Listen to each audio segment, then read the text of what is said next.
This is Traffic Jams here on CKUA. I'm Lisa Wilton here with you until 6 p.m. It's the CKUA Fall Fundraiser, and one of the things that we hear most from our donors is that they really appreciate hearing homegrown Alberta talent. And we also hear from Alberta musicians about how they appreciate being played on CKUA. A favorite local group here on CKUA is Calgary pop rock band The Lovebullies.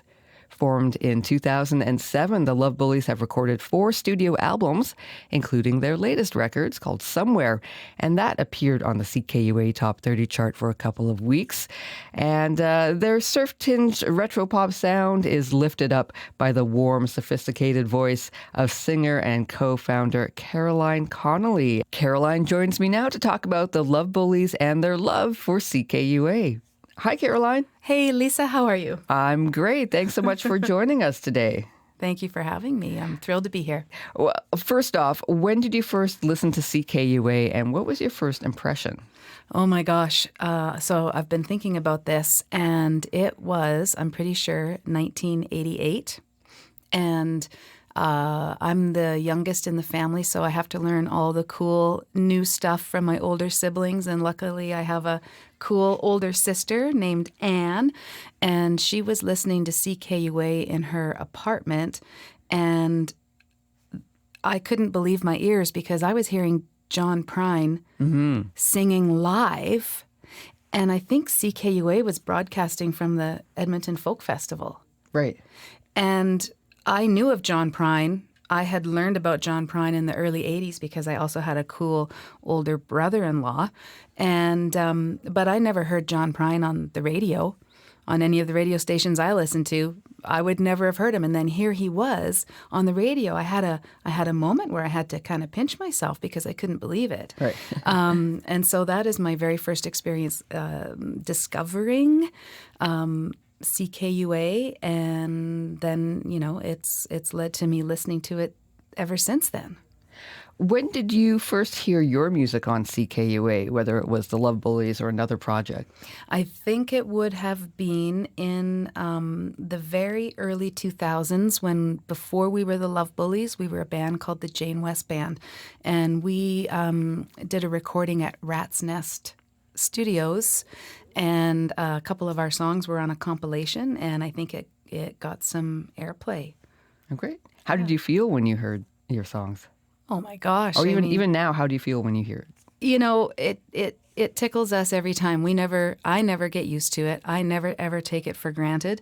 You know, and if you know, sometimes my phone will ding in the day, and it'll be a friend. They're listening to the radio, and they're telling me that there's a Lovebully song on, and you know, and then I can go and I can look at the playlist, and I can see what song they played and who played it at what time, and that gives us a thrill. And you know, to be honest, you see your name in there, you know, in a set with Tegan and Sarah and Amos Garrett and Bob Dylan, and you know, like, and you see your name in there, and it's affirming. Right. It's confidence building, and they say that, you know, an artist can die of exposure, but radio exposure is the best kind. Yeah. You know, that is, it's hands down. I mean, it's how.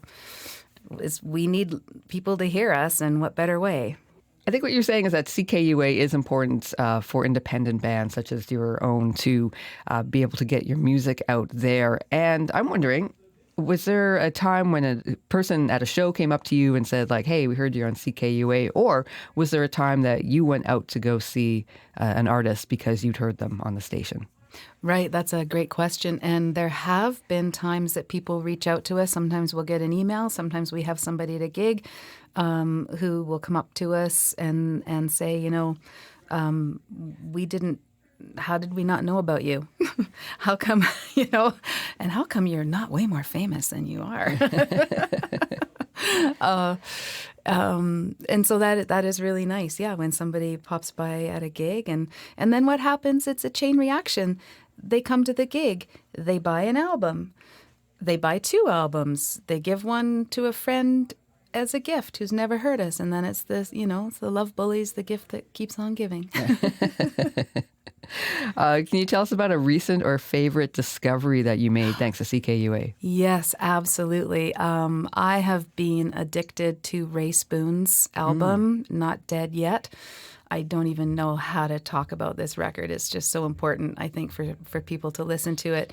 It's dark, but it's pop, and you can dance to it, but the themes surrounding Ray's cancer journey as a non-binary person is remarkable, and it's a lesson for everybody, and it's a peek into a world we don't understand a lot of the time. And just their way of coping, using their music to take them through this journey and to educate other people about what they're going through is pretty profound. Right. It's more than music. Lastly, why should listeners make the transition to donor? Oh, my goodness. Well, why not? When you support CKUA with a donation, you are supporting the radio station, and you're supporting the livelihoods of the people that keep it running, and you are supporting musicians, directly supporting musicians. We don't go to the grocery store and take our bag of groceries home and not expect to pay for them. We consume many things from, merchandise to music, and we need to pay for it, I think. Great. Well, thank you so much, Caroline, for chatting to us a little bit about the Lovebullies and your relationship with CKUA. Thank you, Lisa. That was Caroline Connolly of Calgary's The Lovebullies. Their latest album is Somewhere, recorded at the National Music Centre Studios. They are playing the Ironwood Stage in Calgary on October 28th from noon until 4 p.m. as part of a fundraiser for Camp Chief Hector's Music in the Mountains. Find out more about the group through their social media sites or at thelovebullies.com.